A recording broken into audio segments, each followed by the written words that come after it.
पंतप्रधान नरेंद्र मोदी एका महिला पत्रकाराच्या साध्या प्रश्नाला उत्तर न देता आंतरराष्ट्रीय व्यासपीठावरनं थेट निघून जातात आणि या सगळ्याची चर्चा आता जगभरामध्ये सुरू झालेली आहे. आपल्यासाठी ती अत्यंत शरमेची गोष्ट आहे.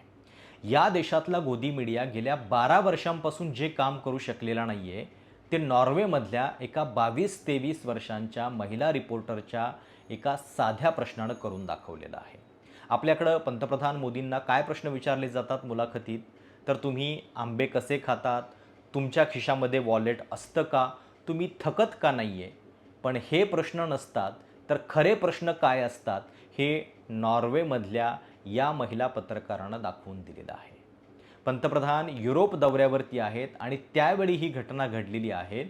पंतप्रधान ज्या नॉर्वेमध्ये होते, तो नॉर्वे हा वर्ल्ड प्रेस फ्रीडममध्ये क्रमांक 1 चा देश आहे. आणि आपण कितव्या नंबरला आहे? आपली घसरण 180 देशांच्या यादीमध्ये 157व्या नंबरवरती आहे. म्हणजे आपल्या खाली आता केवळ 22-23 देश उरलेले आहेत 180 पैकी.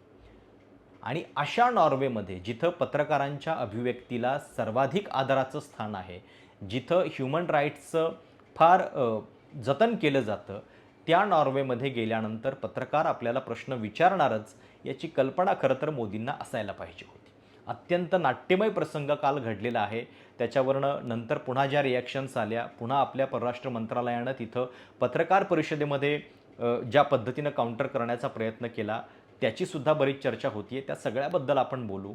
पण त्याच्या आधी एक गोष्ट लक्षात घ्या, की मुळात विदेशामध्ये जर अशा पद्धतीची चर्चा होत असेल, तर भारताची नाचक्की आंतरराष्ट्रीय स्तरावरती करण्याचं काम नेमकं कोण करतंय? हा याच्यातला मूलभूत प्रश्न आहे. काय नेमकं झालं काल? तर पंतप्रधान मोदी आणि नॉर्वेचे जे पंतप्रधान आहेत, त्यांचं एकत्रित प्रेस ब्रीफिंग चालू होतं आणि या प्रेस ब्रीफिंगनंतर हेली लिंग नावाची जी एक पत्रकार आहे, त्या पत्रकारानं उठून थेट मोदींना प्रश्न विचारला.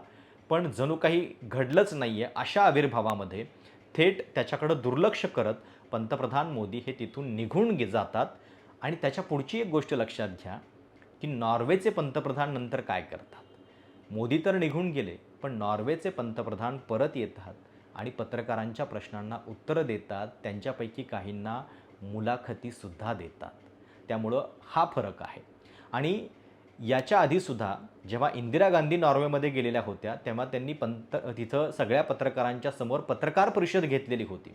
त्यामुळं कुठल्याही नेत्याला प्रश्न विचारणं, कुठल्याही सरकारला जबाबदार धरणं हे वेस्टर्न मीडियासाठी अत्यंत सहज आहे. त्यांच्यासाठी ती अपेक्षित गृहीत धरलेली गोष्ट आहे. आपल्याकडं मात्र आपण हे सगळं विसरून गेलेलो आहोत आणि त्यामुळं अशा पद्धतीच्या प्रसंगांना आपल्या पंतप्रधानांमुळं आपल्या देशाची नाचक्की व्हायला आपल्याला सामोरं जावं लागतंय. आणि सगळ्यात महत्त्वाची गोष्ट लक्षात घ्या, की ही एक हिस्टॉरिकल वॉर्निंग असेल. इतिहास ही गोष्ट लक्षात ठेवेल, की एका व्यक्तीनं कोट्यवधी लोकांच्यावरती आपला प्रभाव कसा बनवला, कसा जमवला, ही महत्त्वाची गोष्ट नाही आहे. तर कोट्यवधी लोक प्रश्नच विचारणं कसं विसरून गेले, हे पुढचा इतिहास जो आहे तो लक्षात ठेवणार आहे. आणि त्यामुळं या घटनेतून आपल्या पत्रकारितेबद्दलचे जे प्रश्न निर्माण होतात, त्याची चर्चा या निमित्तानं फार महत्त्वाची आहे.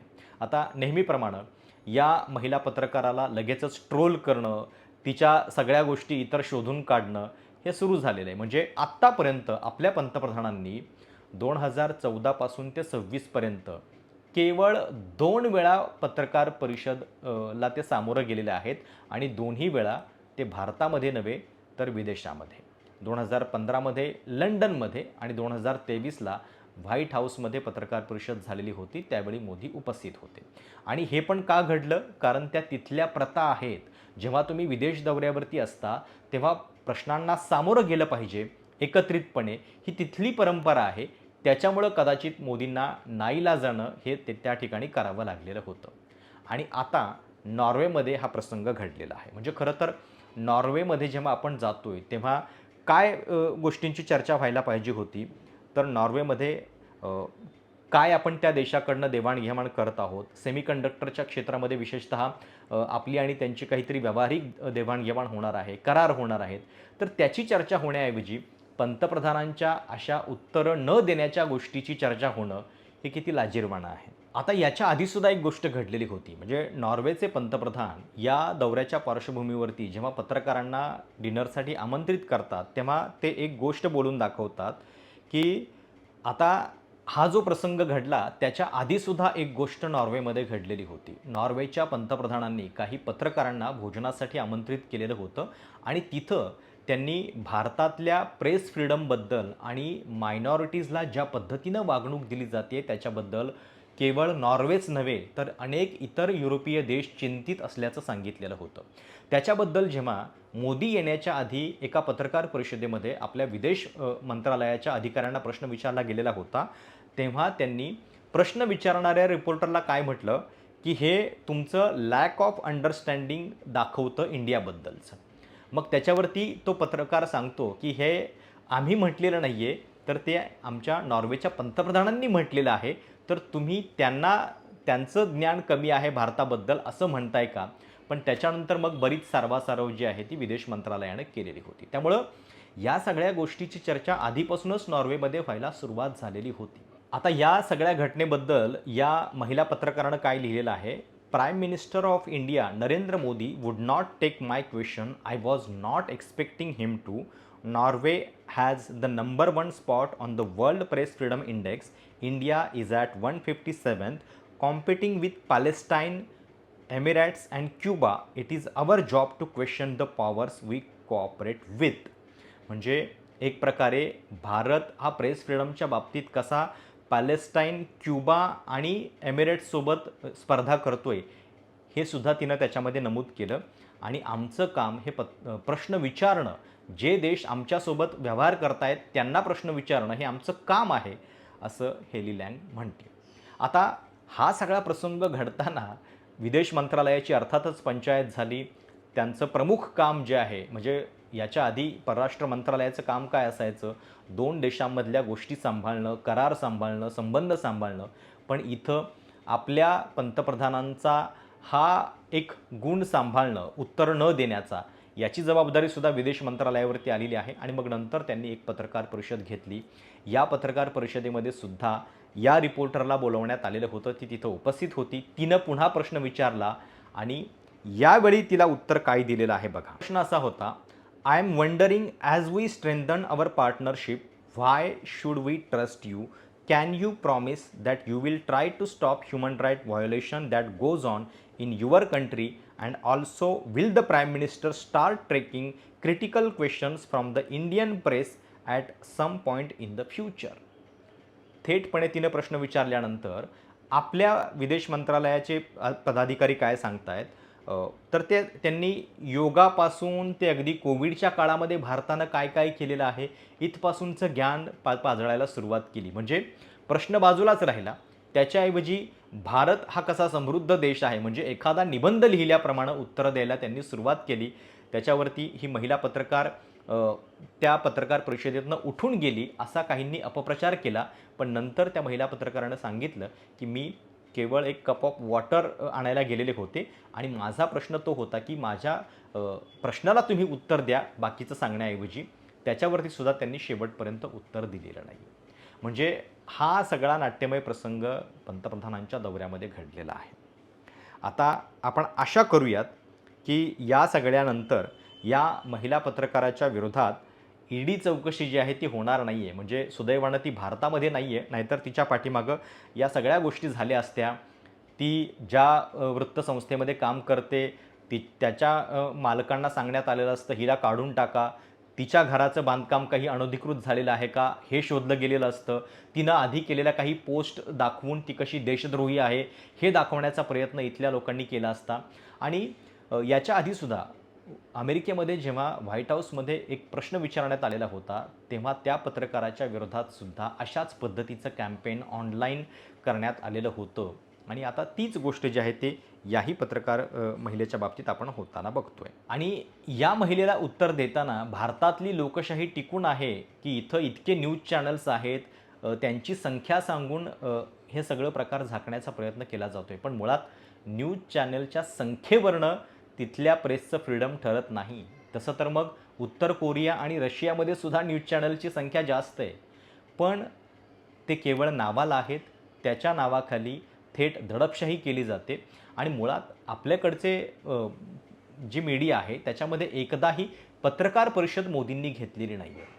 ते बाकी सगळ्या फॉर्मॅटमध्ये संवाद साधतात. म्हणजे ते जाहीर सभा करतात, ते मन की बात करतात, ते केवळ निवेदनं देतात.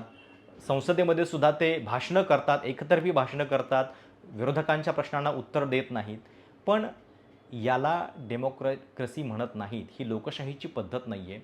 जर तुम्ही इतक्या मोठ्या मताधिक्यानं निवडून आलेले आहात, 22 राज्यामध्ये तुमची सत्ता आहे, तर तुम्हाला केवळ त्या मतदारांच्या वतीनं प्रश्न विचारणाऱ्या पत्रकारांची इतकी भीती का वाटावी? हा याच्यातला महत्त्वाचा प्रश्न आहे. आता या पत्रकार महिलेची बदनामी करण्यासाठी बरेच लोक तिला हे सांगतायत की प्रेस ब्रीफिंग आणि प्रेस कॉन्फरन्स याच्यामध्ये फरक असतो. जणू काही मोदी इकडे रोज पत्रकार परिषदा घेतात, अशा पद्धतीनं प्रेस ब्रीफिंगमध्ये प्रश्न विचारायचा नसतो. अशा पद्धतीचा बचाव IT सेलचे काही लोक करायला लागलेले आहेत. आणि नशीब की ईडीचं ज्युरिस्डिकेशन जे आहे ते नॉर्वेमध्ये नाही आहे, नाहीतर आत्तापर्यंत या महिला पत्रकाराच्या दारामध्ये ईडीसुद्धा पोहोचलेली आपण पाहिलं असतं. आणि जाता जाता हे लक्षात घ्या की डोनाल्ड ट्रम्प यांचंसुद्धा या बाबतीत अभिनंदन करायला हवं. डोनाल्ड ट्रम्प यांच्यासारखा नेतासुद्धा पत्रकारांचे प्रश्न मात्र कधी चुकवत नाही. म्हणजे ते कितीही उथळ काहीही बोलत असले तरी किमान आपण पत्रकारांना सामोरं गेलं पाहिजे ही गोष्ट मात्र ते जपतात.